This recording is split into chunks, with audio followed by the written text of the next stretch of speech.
Meus irmãos, bom dia. Vamos iniciar a nossa aula na manhã de hoje.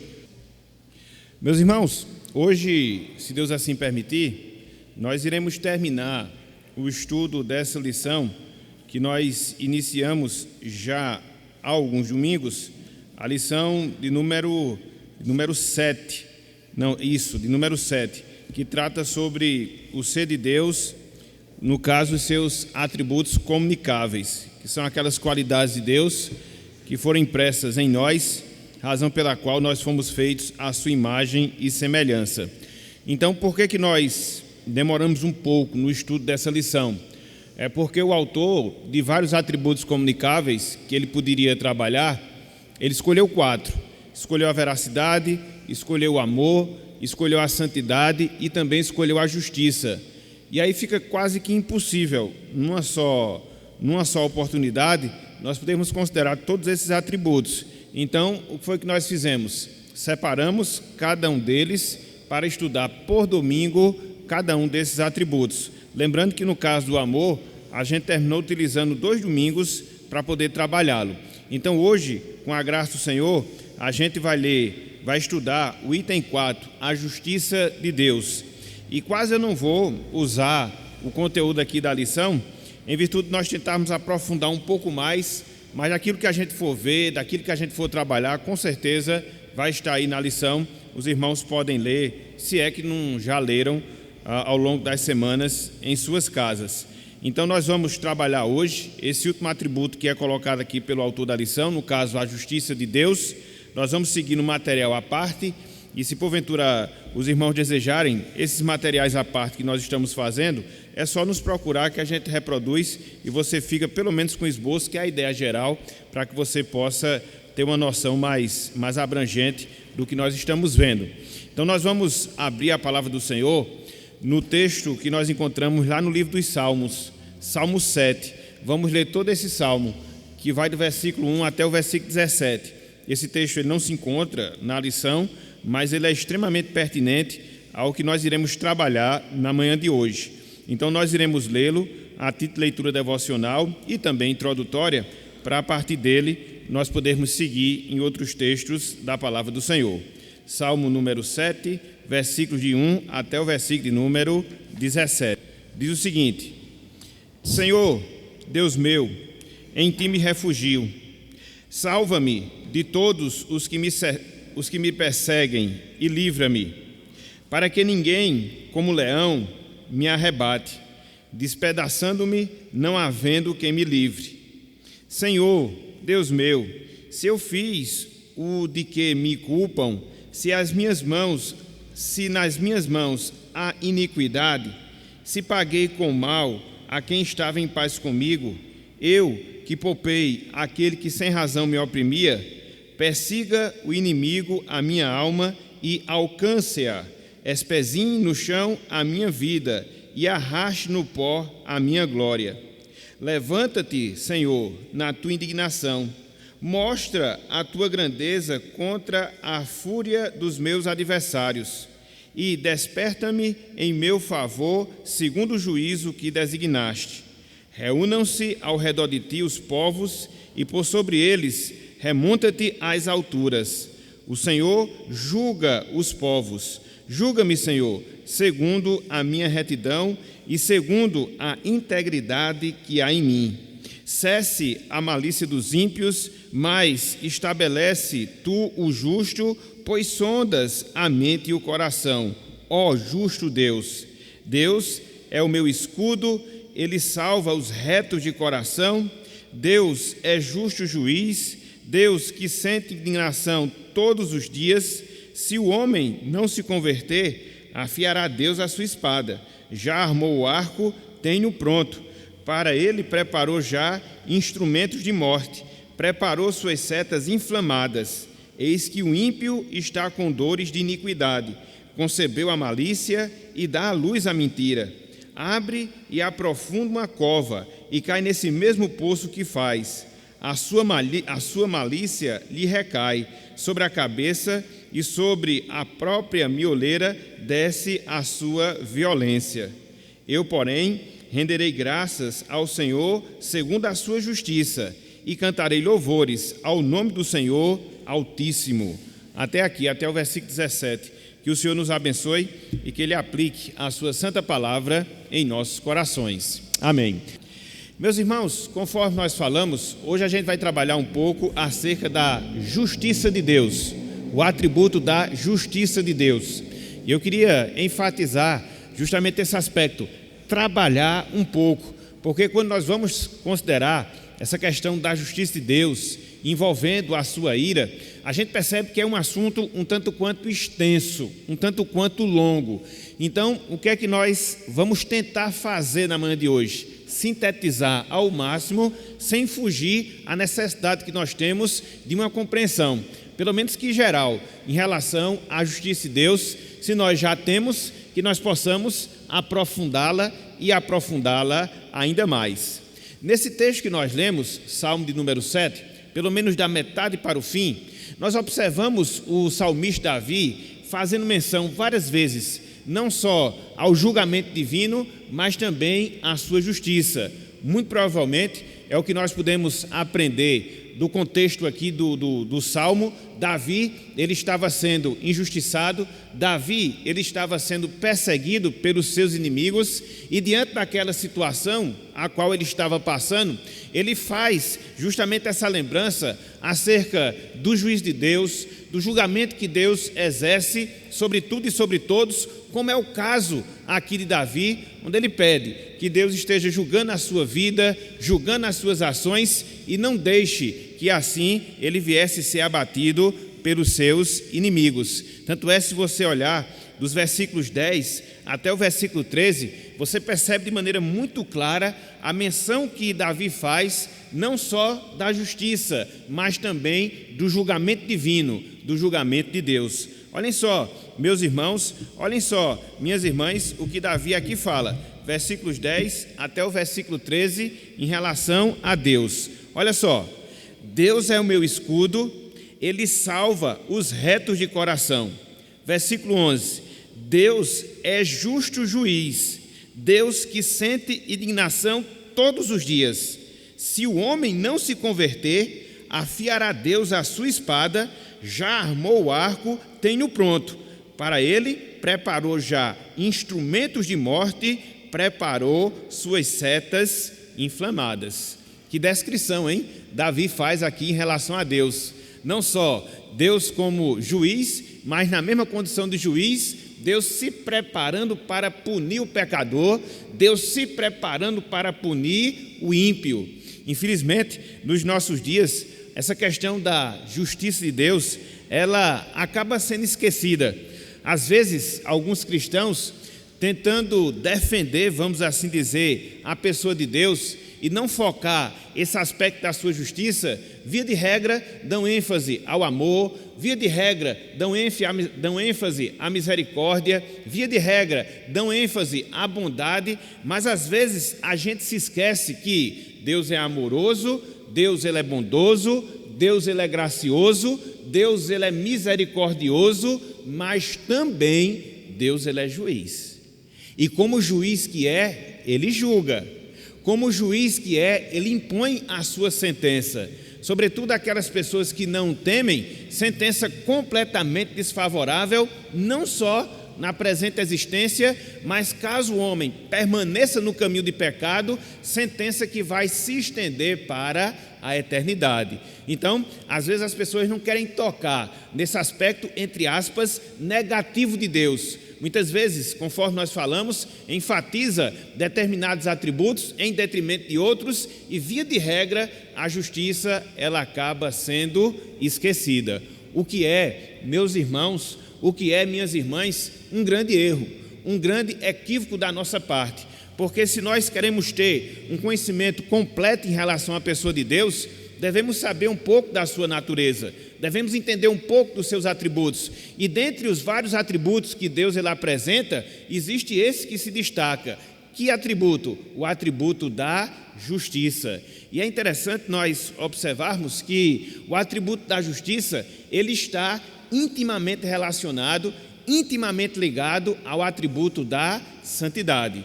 uma vez que Deus ele é santo, conforme nós vimos na semana passada, e uma vez que essa sua santidade ela é violada, automaticamente nós conseguimos enxergar a manifestação da justiça divina. A justiça é sempre uma consequência quase que direta da violação da santidade de Deus, ou da honra que a gente possa dar à santidade do Senhor, conforme a gente vai ver um pouco mais adiante. Então, a gente não pode esquecer, a gente não pode desconsiderar esse fato. É certo que quando nós olhamos o mundo ao nosso redor, a gente consegue constatar, a gente consegue averiguar as injustiças que, de certa forma, campeiam o mundo no qual nós vivemos. Muitas vezes, aquelas pessoas que fazem coisas erradas, muitas vezes, aquelas pessoas que agem de maneira corrupta, elas acabam se sobressaindo e se destacando como se não houvesse um juiz de toda a terra, e às vezes, por causa disso, a gente acaba esquecendo que Deus ele é justo. Por isso, meus irmãos, independente de qualquer coisa que a gente observe, independente de qualquer exemplo de injustiça que a gente possa constatar, a gente não pode esquecer jamais. De quê? Da justiça de Deus. Que Ele é justo, que Ele é juiz, que Ele retribui cada um consoante as suas obras. Então, isso enaltece ainda mais a visão que a gente deve ter de Deus. Conforme nós falamos, está diretamente atrelada à sua santidade. Então, na manhã de hoje, eu queria que nós considerássemos um pouco acerca desse atributo. Que atributo? A justiça de Deus. Para que a compreensão dessas verdades nos leve a algumas ações práticas que possam cada vez mais nos conformar à imagem de Cristo, que possam nos conformar cada vez mais àquilo que Deus requer e requer na sua palavra. Então, basicamente, na manhã de hoje, a gente vai dividir a nossa lição em 3 pontos. Serão 3 pontos, um tanto quanto rápidos, assim espero, onde a gente vai tentar trabalhar essa visão da justiça de Deus. Em primeiro lugar, a gente vai ver o que é esse atributo, uma definição em relação à justiça de Deus. Depois, nós iremos ver alguns aspectos da justiça de Deus, pelo menos 2. E em terceiro lugar, a gente vai ver a relação entre Jesus Cristo e a justiça de Deus. Então, o nosso roteiro na manhã de hoje, basicamente, percorrerão esses 3 pontos. O que é o atributo da justiça de Deus, quais são os aspectos da justiça de Deus e como é que a justiça de Deus ela se relaciona com a pessoa de Cristo, com a pessoa do nosso Salvador, para que nós possamos entender um pouco mais como nós estamos inseridos no plano da salvação de Deus, no plano da salvação do Senhor. Ok, meus irmãos? Deu para ter assim essa noção do que a gente vai trabalhar na manhã de hoje? Ficou alguma dúvida, alguma pergunta? A gente pode seguir aqui já no desenvolvimento da nossa lição? Sim ou não? Muito bem. Então vamos lá. Em primeiro lugar, definindo a justiça de Deus. O que é, meus irmãos? O que é, minhas irmãs, a justiça de Deus? Quando nós falamos que Deus, Ele é justo, o que será que vem à nossa mente? Qual é a compreensão que nós temos acerca dessa expressão? Deus é justo ou justiça de Deus? Será que nós já refletimos?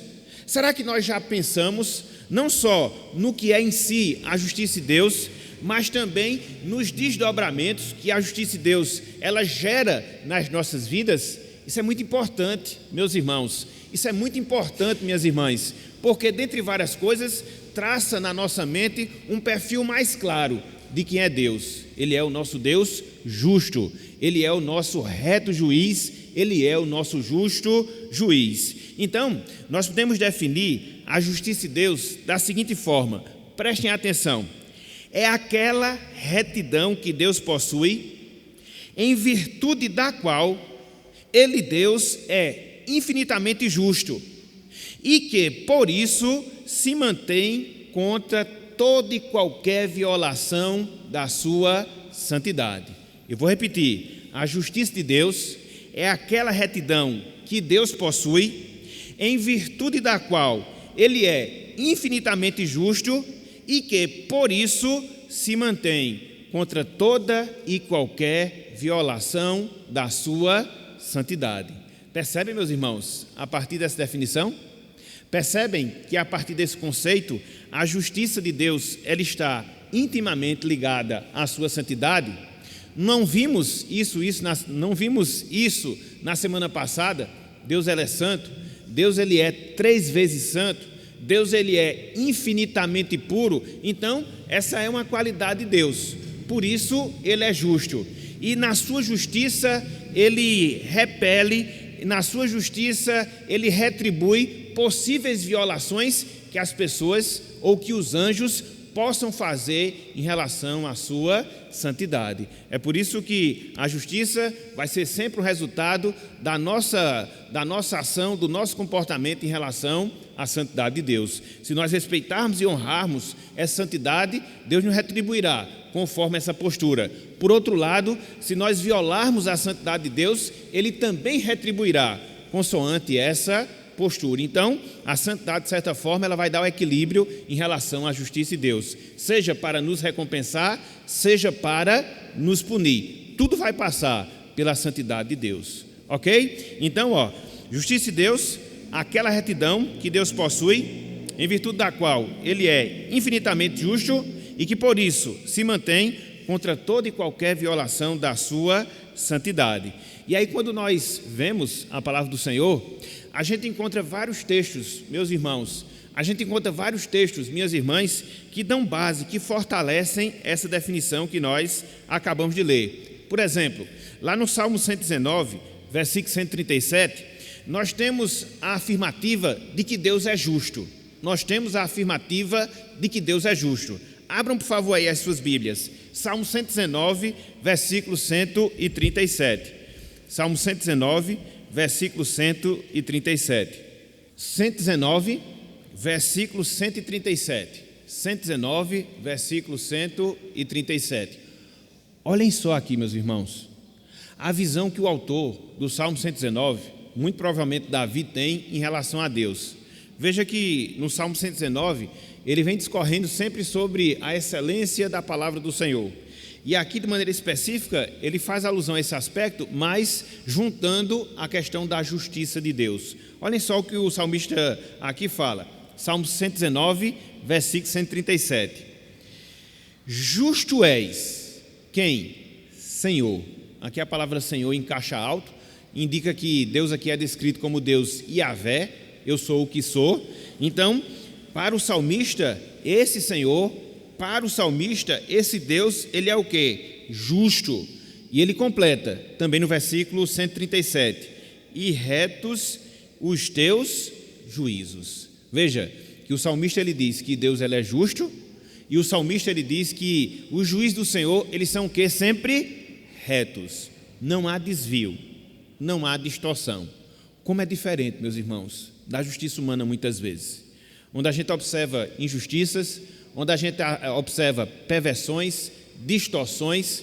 Isso a gente enxerga em vários exemplos quando nós olhamos o mundo ao nosso redor. Contudo, quando a gente tira a visão dessas coisas e começa a visualizar o nosso foco no Senhor, não há espaço para isso. Deus ele vai ser sempre justo, Deus ele vai ser sempre reto nas suas sentenças, nos seus juízos, nas suas determinações, de forma que a gente não pode jamais questionar essa justiça de Deus, essa justiça do Senhor, porque a palavra de Deus aqui, ela é muito enfática, a palavra de Deus aqui, ela é muito clara. Deus ela é reto, ele é aprumado, em termos mais diretos, em todos os seus juízos. Era assim que o salmista via a Deus, é assim também que nós devemos ver a Deus. Repito, há injustiças? Sim, humanamente falando. Repito, há distorções? Sim, humanamente falando. Mas com Deus isto é impossível, porque Ele é justo e os seus juízos, eles são sempre retos. Mas não só isso. Um pouco mais adiante, Salmo 145. Salmo 145.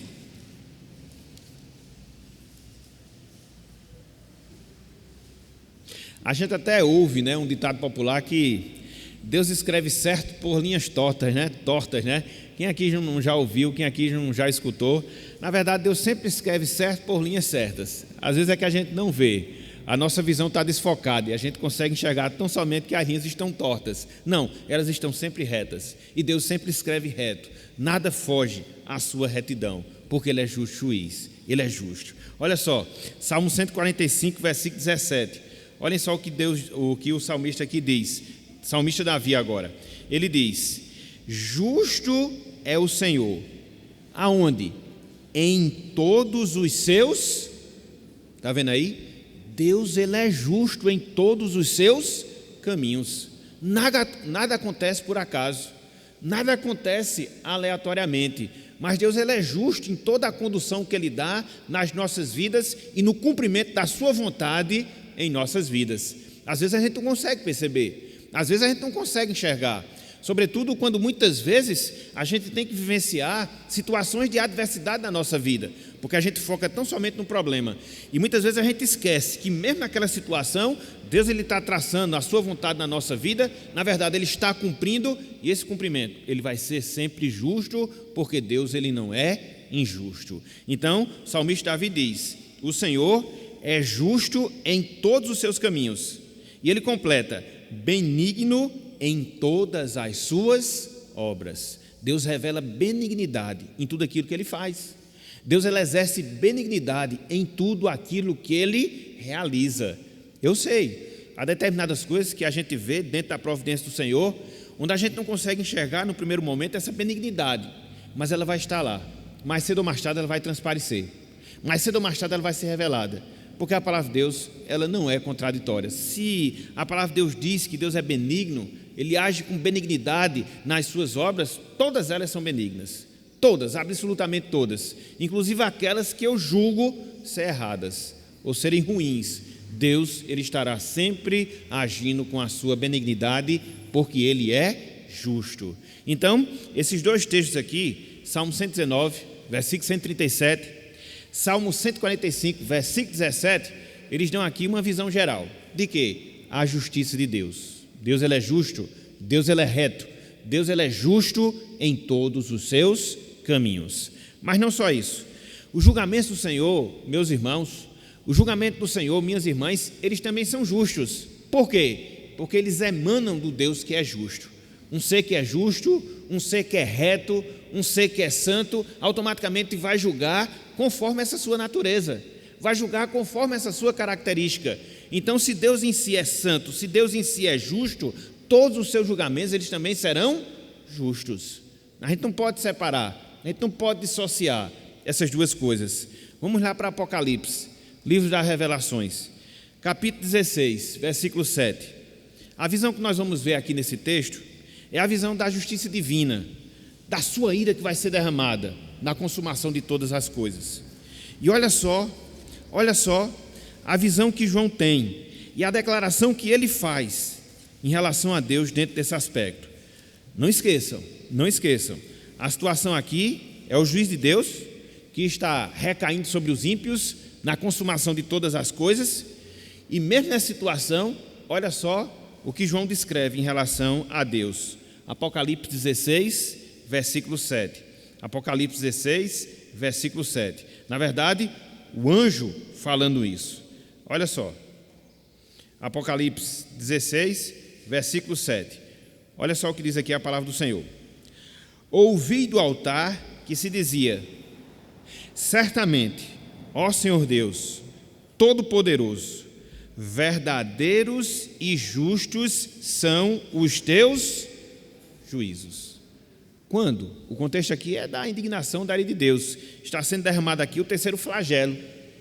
Deus, ele está derramando a sua ira, mas o anjo percebe que mesmo assim Deus, ele está sendo o quê? Justo. Via de regra, as pessoas ficam se questionando, né, em relação ao fato de na eternidade nós não vamos ter todas as pessoas lá, né? Nós vamos ter as pessoas que foram salvas, aquelas pessoas que foram remidas com o sangue de Jesus. E algumas, elas dizem que lá no céu a gente vai ter como que uma amnésia espiritual, não vai se lembrar de nada do que se passou aqui na terra. Eu discordo desse pensamento. E para alegar esse fato, justamente para que a gente não se lembre das pessoas que não foram salvas, que ficaram aqui na terra e que consequentemente elas foram condenadas, para que isso não nos traga temor, tristeza. Nada disso, meus irmãos, nada disso. Quando nós estivermos no céu, quando nós estivermos perante o Cordeiro, quando nós estivermos ali na consumação de todo o propósito da salvação, a gente vai ter uma visão tão mais clara, tão mais nítida, porque ela não vai estar afetada com o pecado, das perfeições de Deus e, dentre elas, da sua justiça, que não vai haver espaço para esse tipo de indagação na nossa mente, no nosso coração. E fulano de tal, por que não está aqui? Deus foi injusto porque não a trouxe. E fulano de tal, por que não foi salva? Não, porque a gente vai ter plena consciência de que ali estão as pessoas as quais Deus separou para a eternidade, que enviou Cristo para morrer em favor das suas vidas e que aplicou essa salvação através da operação do Espírito Santo. E quem porventura não estiver lá, Deus não é injusto por causa disso, em virtude do caminho deliberado do pecado que elas escolheram. Então, a gente não vai ter no céu esse senso, né? Essa tristeza, esse pesar, passando pela mente uma certa injustiça de Deus pelo fato de outros não estarem lá. Não, jamais. Às vezes a gente pensa dessa forma aqui na terra, porque os nossos pensamentos terrenos, eles ainda são afetados pelo pecado. Eles ainda são afetados pela nossa incredulidade. Mas quando nós tivermos os nossos corpos transformados, quando nós estivermos perante o glorioso Cordeiro do Senhor, tudo isso vai passar, meus irmãos. E a nossa visão de Deus vai ser adequada, vai ser muito mais clara, infinitamente mais clara do que a que temos hoje. E aí não vai haver espaço. A gente vai fazer coro aqui com o anjo, que disse que o Senhor, Ele é verdadeiro, o Senhor, Ele é justo em todos os seus juízos. Então, se nós estamos lá, porque Deus é justo, nos julgou na pessoa de Cristo, e aquelas pessoas que porventura não estiverem lá, Deus será justo, porque elas não estão, porque escolheram, repito, o caminho deliberado do pecado. Essa vai ser a visão que nós vamos ter na eternidade. A grande dificuldade que muitas vezes a gente tem é porque às vezes a gente quer ter uma concepção celestial com a nossa mente terrena ainda. Exatamente. E eu gosto muito, né, do livro de Apocalipse, dentre várias coisas, porque não sei se vocês notaram, e você quando faz uma leitura rápida você consegue ter essa compreensão. A visão que João tinha ali era de coisas tão fantásticas, meus irmãos. A visão que João tinha ali era de coisas tão extraordinárias, o céu, a cidade, tudo lá, que você pode ver, em muitos momentos ele diz, era semelhante àquilo outro, porque a linguagem humana não conseguia descrever em detalhes aquilo que João via na eternidade. Então ele começou a fazer o quê? Comparações para a gente poder ter uma noção, entendeu? Então é por isso que muitas conjecturas que muitas vezes a gente faz aqui, elas acabam sendo afetadas pela nossa visão, como João falou, terrena, mas quando nós tivermos a mente de Cristo, isso vai ser solucionado, porque nesse fato nós temos a mente de Cristo, essa visão da justiça de Deus, ela vai ser tão nítida que não vai se passar nem na nossa mente, no nosso coração. Por que fulano de tal não esteve aqui? Se nem o apóstolo Paulo, com toda a sua experiência com Cristo, ele entendeu quando ele foi arrebatado até o terceiro céu, quando ele disse, vi coisas inefáveis que ao homem não é possível descrever. Isso. Coisa que ele nunca viu, né? Inefável, uma coisa nunca vista. Então, exato. Tanta coisa gloriosa que ele não sabia transmitir com linguagem humana aquilo que ele viu. Exatamente. Então, meus irmãos, não se preocupe não. Quando vocês chegarem no céu, vocês vão se lembrar de tudo isso que eu estou falando para vocês aqui. Vão se lembrar com certeza, entendeu? De tudo. Até daqueles momentos tristes pelos quais nós passamos aqui nessa vida. Porque a gente vai se lembrar que mesmo neles, a graça de Deus esteve conosco, nos fortaleceu, nos sustentou e nos levou até lá, entendeu? E aí vai ser um sentimento muito maior de gratidão, de louvor da nossa parte, por causa disso, entendeu? Muito mesmo. Ok, meus irmãos? Então, Deus ele é justo em seu ser, Deus ele é justo nos seus juízos, a lei do Senhor é justa. Olhem só o que diz aí, Deuteronômio capítulo 4, versículo 8. Deuteronômio capítulo 4, versículo 8. A lei do Senhor, a palavra de Deus, ela é justa, é justíssima, entendeu? Eu até tinha falado na semana passada, a gente não precisava de outra Constituição, também não precisava do Supremo Tribunal que a gente tem, se a gente seguisse aqui a palavra do Senhor, entendeu? Aqui você tem tudo aquilo que regule um bom relacionamento com Deus e com o próximo, resumido nos 10 mandamentos, no decálogo.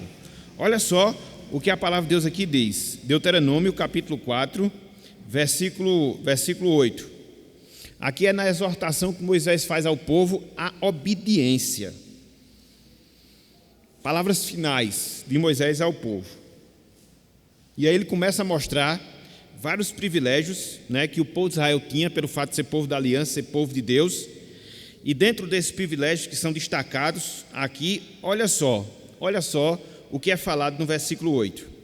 Olha só o que é falado no versículo 8. Aqui ele está se referindo à lei de Deus, o Pentateuco, né? Os 5 primeiros livros da lei, como a gente gosta de chamar, né? Olha só o que diz aqui, ó, versículo 8. E que grande nação há que tenha estatutos e juízos tão justos como toda a lei que eu hoje vos proponho. Não existia, né? E olha que as demais nações tinham os seus códigos, né? Tinham os seus códigos legais, né? As suas legislações, mas nenhum deles se comparava àquilo que Deus havia proposto ao povo de Israel, e que estava onde? Nos 5 primeiros livros da lei. Aqui nesse caso aqui, sobretudo, o que vem antes de Deuteronômio, é claro, né? Porque Deuteronômio aqui estava sendo escrito. Então, estava tudo lá.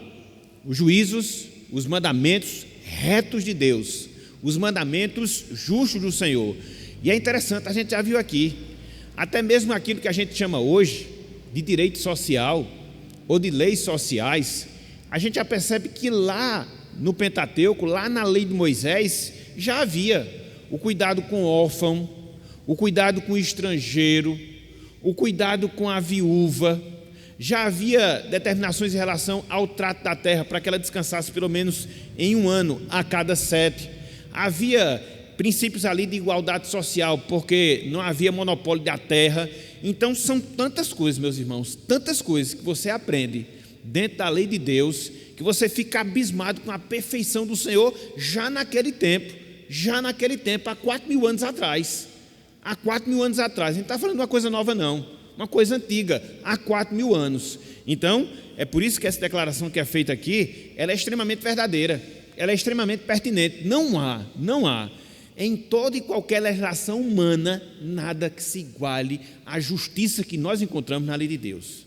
Em tudo aquilo que Deus requer, em tudo aquilo que Deus nos ordena, em tudo aquilo que Deus nos exorta na sua palavra. Nada. Se tem alguma coisa que seja justa, ela vai emanar disso aqui. É o que acontece com algumas leis, né? Por exemplo, no nosso país, assassinar é errado. Mas onde é que está previsto esse mandamento? Na própria lei. E tantos outros, entendeu? Aqueles mandamentos humanos, aquelas legislações humanas que vêm da Bíblia, nada mais reflete a sua perfeição. Mas elas não são produtos do ser humano, não, são produtos divinos, que nós encontramos na palavra do Senhor, ok? Então, Deus ele é justo? Sim. Seus julgamentos são justos? São. E a sua lei? A sua lei também ela é justa. Por isso que a gente não pode esquecer de quê? Desse atributo de Deus, a saber, a sua justiça. É interessante que no caso ali de Efésios, né, capítulo 6, o fato de nós termos que nos defender dos dados inflamados do maligno vai fazer parte justamente da nossa luta contra o mal. E essa luta, ela vai perdurar a nossa vida durante todos os dias em que aqui estivermos. Mas sabendo que no final, pelo fato de Deus ser juiz, Ele usará as suas setas para julgar todas as pessoas. E ali não será mais uma luta como a nossa que acontece aqui na terra. Será o juízo, a sentença definitiva de Deus, condenando as pessoas na perdição, através das suas setas inflamadas. Ele já tem preparado, né? O juiz de Deus ele está próximo de ser revelado. E se o homem não se converter, se ele não se voltar, ele vai experimentar justamente essas setas, que aí não vai ser uma luta, vai ser só a sentença que Deus irá estar dando àquela pessoa. Então a gente tem essa luta, mas graças a Deus, porque essa luta vai cessar. E o ímpio não, ele vai receber esses dados inflamados como fruto do julgamento de Deus sobre sua vida. Que privilégio nós temos.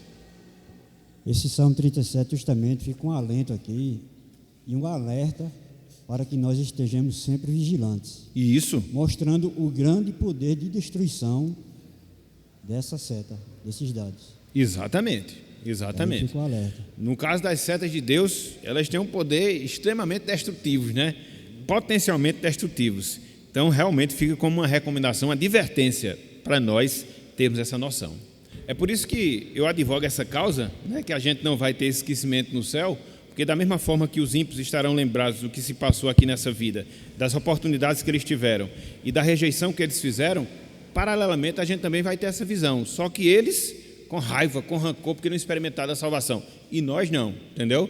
Então, na condenação dos ímpios, não haverá também esquecimento, jamais, não haverá. Haverá plena consciência de tudo aquilo que foi feito, deixou de ser feito aqui na terra.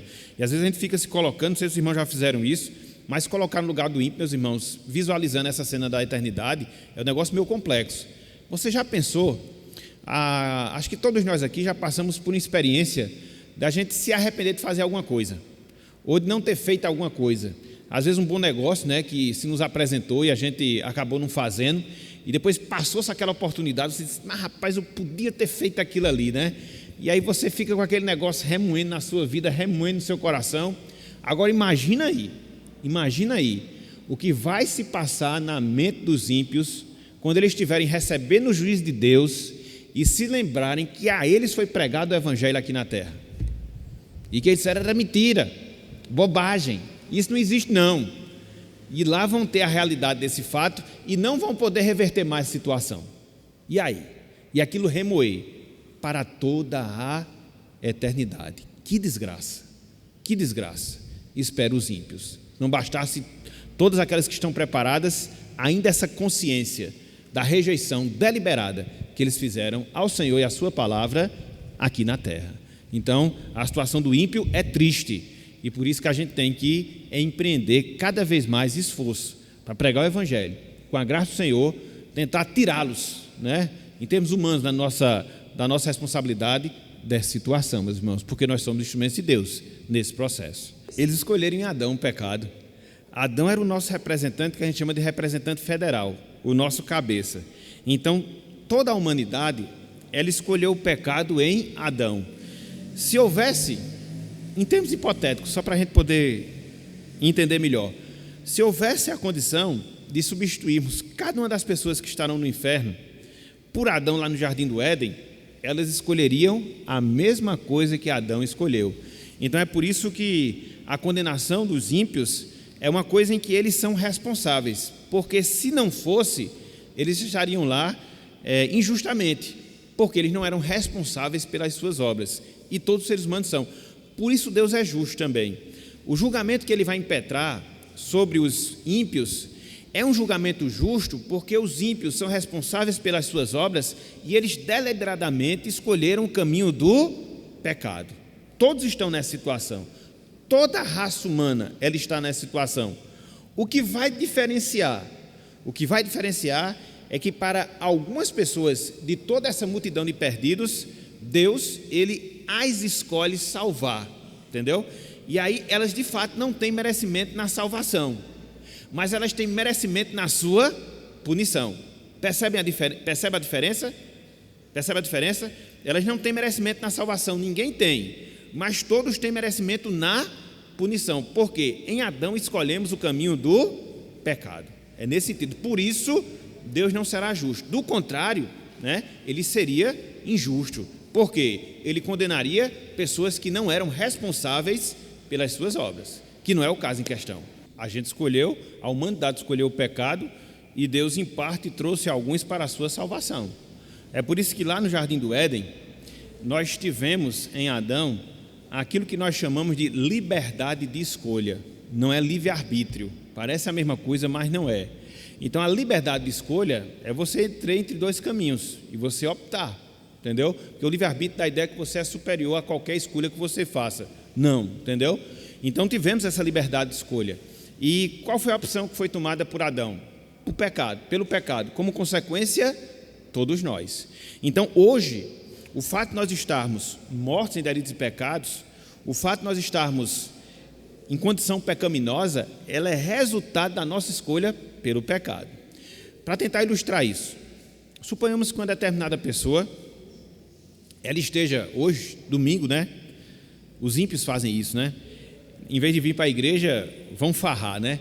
E aí algumas pessoas começam a se embriagarem, que chega o ponto que elas perdem completamente a noção. E a gente sabe que a embriaguez, ela gera isso, né? A bebida gera isso. Elas saem com o carro, essa pessoa sai com o carro, atropela e mata uma pessoa. Ela estava cônscia do que ela fez? Em virtude de estar embriagada? Mas ela estava... Exatamente. Percebeu? Exatamente, exatamente. Então, ela não estava consciente de cometer um crime, mas o fato de ela não estar consciente foi porque ela escolheu beber, então ela perdeu a razão. É uma ilustração para a gente entender a questão do pecado e seus desdobramentos. Conseguiu entender melhor agora a partir dessa ilustração? Então, o homem está morto deles e pecados, ele não consegue escolher a Deus, sim, mas o que tornou ele assim? Ele ter escolhido em Adão o caminho do pecado. Por isso que ele por isso que ele é indesculpável. E Deus é justo ao puni-lo eternamente com a condenação. Isso, exatamente. Deus exige de nós, entendeu? Deus exige de cada um de nós. É porque, esse é o grande debate, né? E ultimamente esse debate está... Eu nem sabia, e depois me disseram, acho que um mês atrás, estava um debate grande com esse negócio de predestinação, Silas Malafaia, com alguns ministros calvinistas, está aí nas redes sociais. As duas coisas, elas andam sempre paralelo. Quais coisas? Deus é soberano. E o ser humano, ele é responsável. Existe um princípio na matemática que duas linhas paralelas, elas se cruzam na eternidade. Você pode ver isso, na geometria, melhor dizendo. As linhas paralelas, elas tendem a se cruzar na eternidade. Então, eu sempre gosto de ver essa questão da soberania divina e da responsabilidade humana, pegando esse exemplo da geometria, né? Então, são duas coisas que estão paralelas, soberania divina, responsabilidade humana, e que na eternidade elas vão se cruzar, entendeu? E aí Deus não vai ser injusto. Foi por isso que Cristo disse, não tivesse que me escolheste, pelo contrário, eu vos escolhi. Porque se Deus não tivesse me escolhido, eu não tinha escolhido Ele. Agora, o que é que acontece nesse processo? O que é que a gente deve fazer? A diferenciação, né? Tudo é o detalhe, né, que a gente precisa aprender. Veja, existe a nossa responsabilidade de nos voltarmos, crermos em Deus, aceitarmos a sua palavra, que é o nosso apelo, né? A gente não tem aquela cerimônia do apelo, mas os seus irmãos sabem, né? A última parte do nosso sermão sempre é destinada a um chamamento ao pecador, entendeu? Então, o que é que a gente deve entender em relação a isso aí? Por si mesmo, ele não vai ter essa disposição de escolher, não. Agora, se a graça de Deus operar no coração dele e despertá-lo para as coisas espirituais, ele vai escolher. Então, nesse sentido, todos nós temos que escolher. Agora, essa escolha será um resultado da ação divina na nossa vida, que é espiritual, e que vai se dar através da instrumentalidade do Espírito Santo, mediante a pregação da palavra, entendeu? Então, existe uma escolha visível, com certeza, né? Ninguém é crente 007, né? Que fica aqui escondido e ninguém sabe. Não, até porque quando você vai professar a sua fé, é algo visível, você vai fazer o juramento. Agora, essa demonstração externa, visível, da nossa escolha por Deus, ela vai ser sempre um resultado da escolha invisível que Deus fez por nós quando nos chamou pela sua graça. Entenderam essas duas coisas? Então existe aquilo que a gente vê e que é exigido, e existe aquilo que Deus faz e que é invisível. É como a questão de fé. Para que a gente possa ser salvo, a gente precisa crer. Mas nós estamos mortos em delitos e pecados. Como é que a gente vai crer? Quando Deus opera no nosso coração, quando Ele nos regenera pela ação do Espírito Santo e nos habilita a crer. Aí a gente vai crer, ter fé, seguir, aceitar, levantar a mão. Opa, levantar a mão não. A gente vai seguir naturalmente o Evangelho, a palavra do Senhor. Entendeu? Essa diferença. Então, existem coisas que são visíveis, a gente tem que fazer. Agora, elas são resultado de operações invisíveis que Deus faz na nossa vida. Como a gente não sabe como é que Ele faz e quem é que Ele faz, a gente fala como se todo mundo pudesse fazer. Porque eu não sei. Aí Deus é que vai operar, e a partir disso a gente vai identificar aquelas pessoas que de fato Deus operou nos seus corações. Tito 3, versículo 3. É interessante aqui porque Paulo aqui, ele faz um resumo do processo de salvação. Olha só, versículo 3. Pois nós também, outrora, ou seja, antes, Paulo se coloca no meio também, viu? Éramos nécios, desobedientes, desgarrados, escravos de toda sorte de paixões e prazeres, vivendo em malícia e inveja, odiosos e odiando-nos uns aos outros. Aqui é a condição de todo mundo, ok? Essa condição foi escolhida por quem? Por nós em Adão, todos, indistintamente, completamente nascem nessa situação. Versículo 4. Quando, porém, se manifestou a benignidade de Deus, nosso Salvador, e o seu amor para com todos, veja que agora quem é que entra em cena inicialmente no processo da salvação? Quem é que entra em cena no processo da salvação inicialmente? Deus. Motivado por quê? Motivado pela sua benignidade e motivado pelo seu amor. Não é o que nós temos aqui no versículo 4? Verso 5. Não por obras de justiça praticadas por nós. A gente não pode fazer nada de bom. Até porque Jeremias diz que as nossas melhores obras, elas são como trapos de imundícia. O que a gente tem de melhor é como trapo de imundícia. Então, se fosse por obras, não tínhamos condições. E ele prossegue. Mas segundo a sua misericórdia, a misericórdia de quem? De Deus, de quem ele estava falando desde o versículo 3. Ok? Ele fez o quê? Ele nos... E o que mais? Ele nos salvou mediante o quê? O lavar regenerador e renovador do... Quando chega nesse ponto, meus irmãos, do Espírito Santo agir na vida de uma pessoa, eu não sei como ele faz isso. Eu sei como ele fez em mim, no dia 17 de julho de 1995, quando ele me deu um desejo profundo de ler as Escrituras Sagradas. Agora, com cada um ele vai fazer de uma maneira específica. Eu não sei como é que veio esse desejo, eu sei o que ele veio, entendeu? Chegou, né? Em uma determinadas circunstâncias. Assim, um estralar na mente, entendeu? Um estralar na mente. Então, ali começou, em termos práticos, a minha história espiritual. Regeneração, disposição de se voltar para a palavra do Senhor. Então, a partir desse momento, eu escolhi servir a Deus. A partir desse momento, eu tive fé nele. A partir desse momento, eu o segui. Por quê? Porque inicialmente ele me regenerou. Como isso aconteceu? Eu não sei. Eu só sei que aconteceu.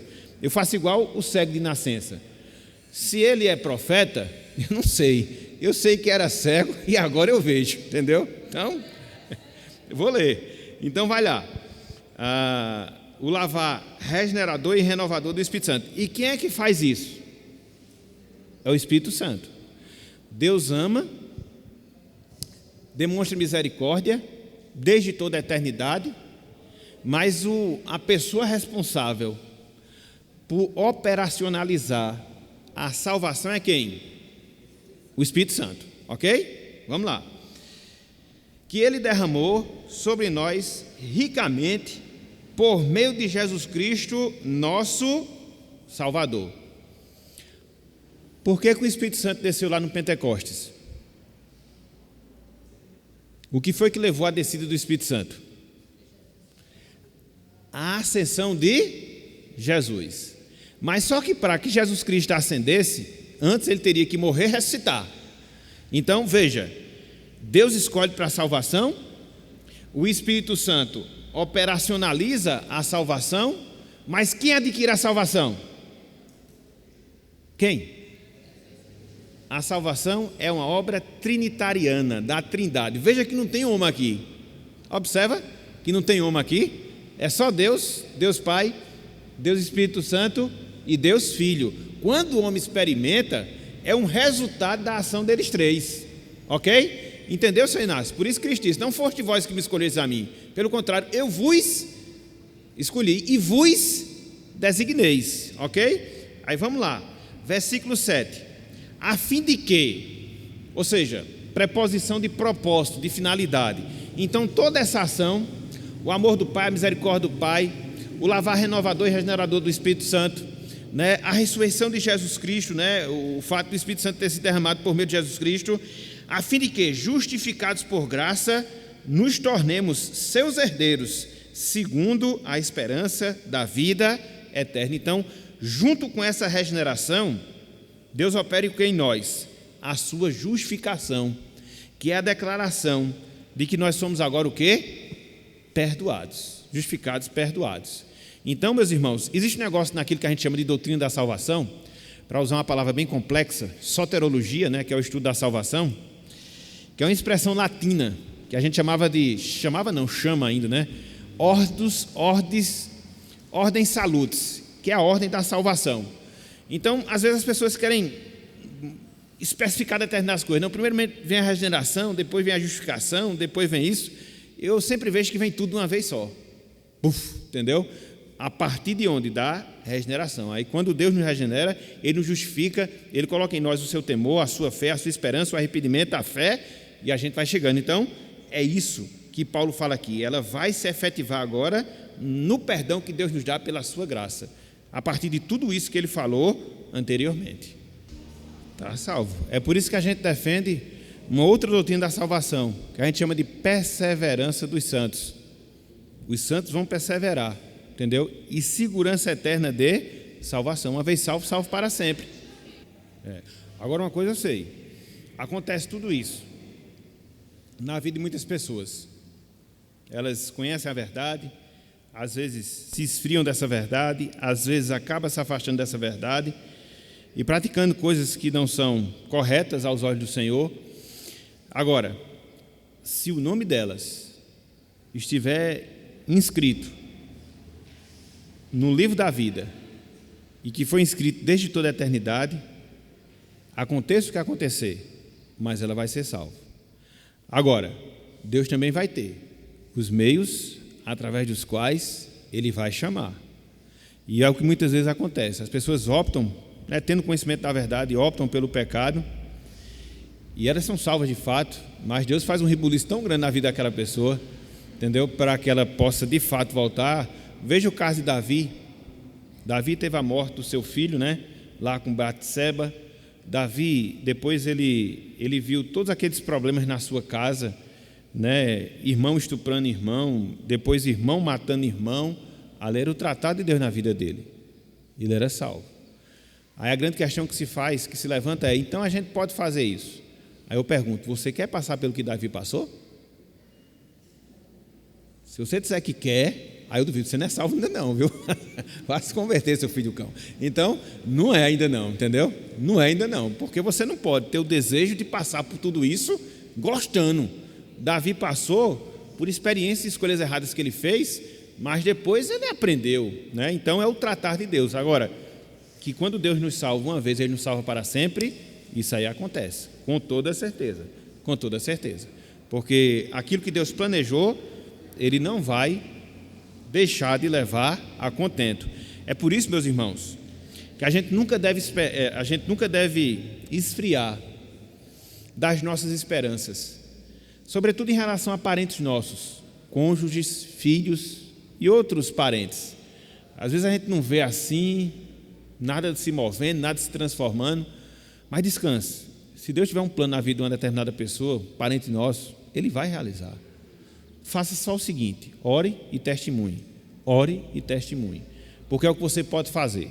Salvação é só Deus, e Ele vai fazer, porque não tem ninguém que possa impedir a ação de Deus na vida dela. Ninguém. Paulo não conseguiu.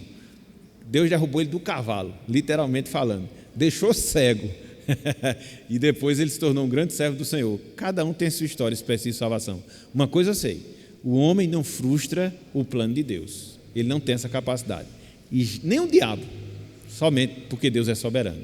É aquilo que a gente até falou, não foi logo na abertura? A nossa mente humana, que ela de certa forma está afetada com o pecado e com as coisas que são terrenas, ela sempre tende a ver, em virtude disso, um certo tipo de injustiça da parte do Senhor. E a gente começa a pensar nas coisas celestiais ainda dentro da perspectiva humana que a gente tem aqui na terra, onde a incredulidade ainda está misturada com a nossa fé, onde a nossa descrença ainda se faz presente em certa medida na nossa vida. Então isso prejudica a nossa percepção.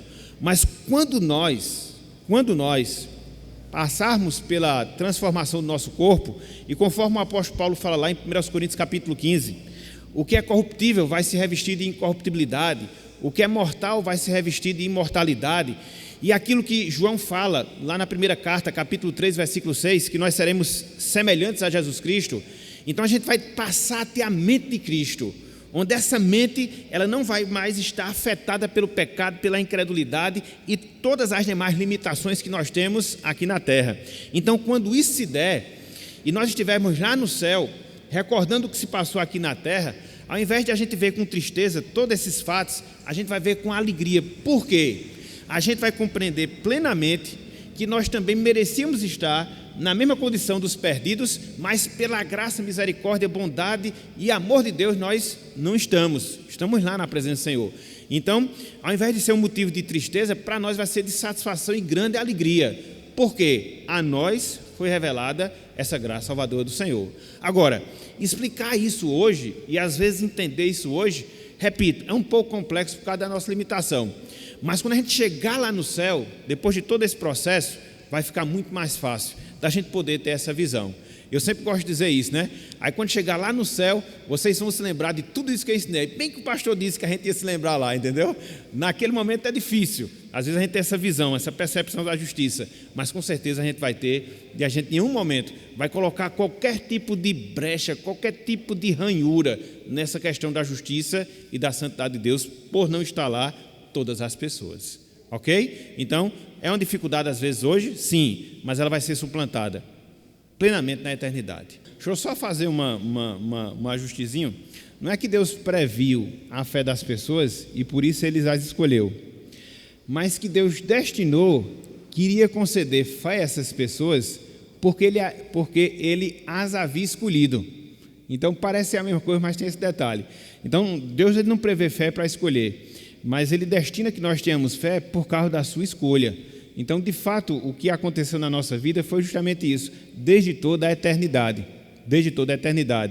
porque em virtude do pecado, e do pecado ter nos tornado inábeis, melhor dizendo, em relação às coisas espirituais, nós não teríamos por si só isso aí. Foi por isso que Deus não previu, porque a gente não tinha condição de dar, mas Ele nos destinou para nós termos. Então, nesse sentido, a fé vai existir, mas vai ser sempre um resultado da escolha de Deus para a nossa salvação. Então é só o ajuste da ordem aí para ficar tudo mais esclarecido. Versículo 11, Salmo 7. Vamos recitar esse texto? Deus é justo juiz, Deus que sente indignação. Eita! Deus sente indignação todos os dias. Realmente, quando Ele olha o mundo morto em delitos e pecados, Ele fica indignado. E a gente... 7:11, ok? Salmo 7, versículo 11. Deus é justo juiz, Deus que sente indignação todos os dias. Que Deus ele nos abençoe, que Ele coloque a sua palavra em nossos corações e que nós nunca nos esqueçamos. Deus é amor e também é fogo consumidor. Essas duas coisas estão juntas, unidas, inseparáveis da pessoa de Deus. E como diz Hebreus, horrenda coisa é cair nas mãos do Deus vivo, porque Ele é justo, ok? Então que Deus nos abençoe, aplique em nossos corações a sua palavra e nos faça meditar ao longo desse dia em todas essas verdades que nós trabalhamos na manhã de hoje. Que Deus nos abençoe. Amém.